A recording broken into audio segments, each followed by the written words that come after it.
যে দুটি বাক্য আল্লাহর খুব প্রিয়। বান্দার প্রতিটি আমল আল্লাহর কাছে দামি। ছোট ছোট আমলও কিয়ামতের দিন বিপুল সওয়াবে পরিণত হবে।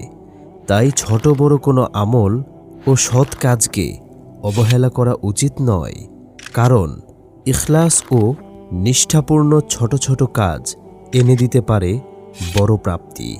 পবিত্র কুরআনে আল্লাহ তাআলা বলেন, সেদিন মানুষ বিভিন্ন দলে বিভক্ত হয়ে প্রত্যাবর্তন করবে, কারণ সেদিন তাদের নিজ নিজ কৃতকর্ম দেখানো হবে।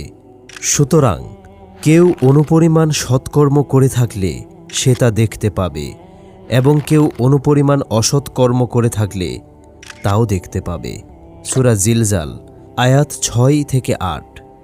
আবু হুরায়রা রাদিয়াল্লাহু তাআলা আনহু থেকে বর্ণিত হাদিসে রাসূল সাল্লাল্লাহু আলাইহি ওয়াসাল্লাম বলেন, দুটি বাক্য এমন রয়েছে যা বলা সহজ, আমলের পাল্লায় অনেক ভারী, আর আল্লাহর কাছেও অধিক পছন্দনীয়।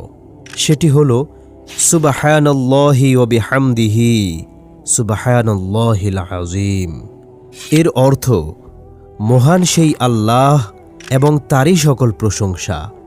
মহান সেই আল্লাহ যিনি সর্বোচ্চ মর্যাদার অধিকারী। বুখারী শরীফের হাদিস নং 6406।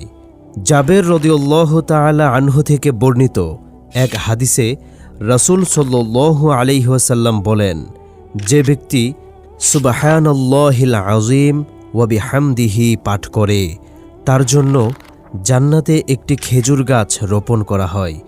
মানুষের এখন নানা ধরনের ব্যস্ততা, কাজের ভিড়ে নিয়মিত নফল ইবাদত করা হয়তো অনেকের সম্ভব হয় না, কিন্তু যে কোনো মুহূর্তে আল্লাহর প্রশংসায় তার জিকির করা অনেক সহজ।